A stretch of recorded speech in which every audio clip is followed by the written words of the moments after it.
And, you know, I mean, I guess one other sort of challenge in talking about the open game license is it doesn't have what lawyers refer to as a governing law provision, right? So oftentimes contracts and licenses will have a clause in them which says if there's ever a dispute, the dispute is to be governed by the laws of this jurisdiction. Because the open game license doesn't have that, we don't really know what laws are going to apply if there's a lawsuit, right? So you could end up with the laws of, you know, where WotC is located, assuming that they're one of the parties to the lawsuit. Right? Could be Washington. Could be the laws of the state where the defendant is located, which, you know, could be pretty much anywhere. So that's an open question. And the laws of each jurisdiction generally will have its own copyright. Well, not its own copyright laws, its own contract law. And licensing and how licenses should be interpreted and applied will often change from jurisdiction to jurisdiction as well. So, you know, we can have this discussion kind of at a very abstract level, at the level of kind of bedrock principles about how contracts should apply. But what any particular lawsuit is going to look like is really going to be a function of where that lawsuit is brought. So that's, who knows? Well, I heard you bring that up in your other interview with the Roll for Combat. And so I put that, I thought, oh, well, that's a really interesting point, that there is no, hey, this is governed by here. And I did put that to Ryan Dancey, and he said that was something that they had excluded because WotC may not be any type of party to any type of lawsuit or engagement or whatever regarding the OGL. So which I hadn't been thinking of. I had always been thinking of, oh, well, WotC would be involved in some kind of dispute with the OGL, but he was saying that, well, no, some publisher in Germany could all of a sudden have some dispute with something that was in Slovakia, and then, well, it would be ridiculous for them to have to come to Washington or something for that they handle that on their terms. Yeah, no, exactly right. I mean, look, I think the one thing that I think is sometimes overlooked about the OGL is it's actually a really elegantly drafted license. Like it's not perfect by any means. I don't think anybody, including the people who drafted it, would claim that. But it is a very thoughtful license, and it works quite nicely for its purpose, right? Like it was clearly tailored to the gaming milieu and taking into account the concerns of obviously WotC, but also people in the gaming community. And I think it does that really well. And I think that is a really great illustration of the thoughtfulness that went into the drafting of the license, right? Like, I don't think they didn't forget to put a governing law clause in there. It wasn't like an accident.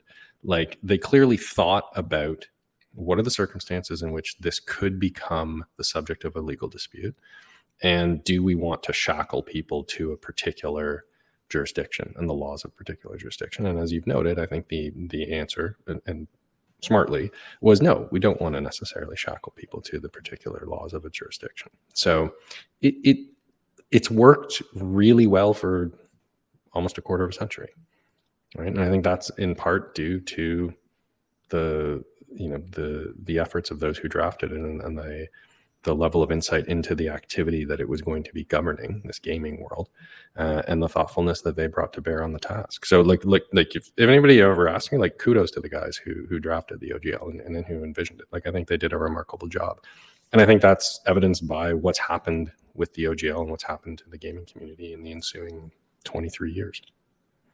Well, it's certainly been the case that as I have been digging into this over the past week and a half or however long it's been, I've only gained increasing respect for what it is, what it did, all of the impact that it's had, and all of that, and Ryan Dancey as well. I mean, all of that is just increased in my opinion as I've done all of this, and that's again why it's so important to maintain, I think. 100%. Yeah, and look, I think, you know, I did correspond with Ryan in connection with my dissertation research, and he was, you know, very generous with his time, and he's, you know, a wonderful guy based on everything all of my interactions with him.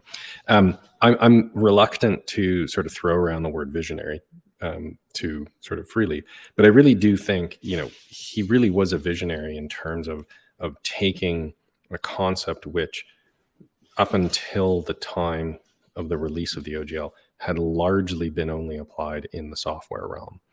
And he applied it, and he sort of was a visionary in the sense that he saw the potential of applying that concept and those kinds of mechanisms to content and creative expression in a way that had not previously been done, and certainly had not been done on a sustained basis and with respect to content which had, meaningful value.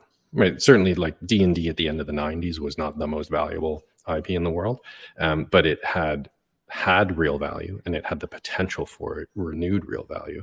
And for him to say, look, I think one way that we can realize on that value and in fact extend it in a way which hasn't previously been seized upon is by opening it up through the OGL.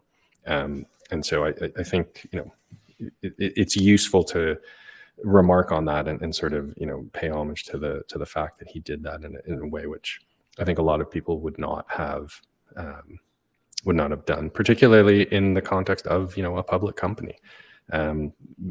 Licensing content on an open basis can be a tough sell in an environment where people are looking for immediate cash returns, because that's not what open gaming, that's not what open content is about, right? It is not a get rich quick scheme, right? It's a commitment to a long-term development and the sort of nurturing and the stewardship of a brand over a long period of time. That's what you get with open content licensing, and that's what you had gotten with the OGL for much of its history. When I was talking to him, I said that by the time all this is over, he's going to be a household name in tabletop gaming households. Just Ryan Dancey, just like Gary Gygax, but he was far too humble to say. Yeah, he should. He in my view, he certainly should have been already. So hopefully this accomplishes that for him.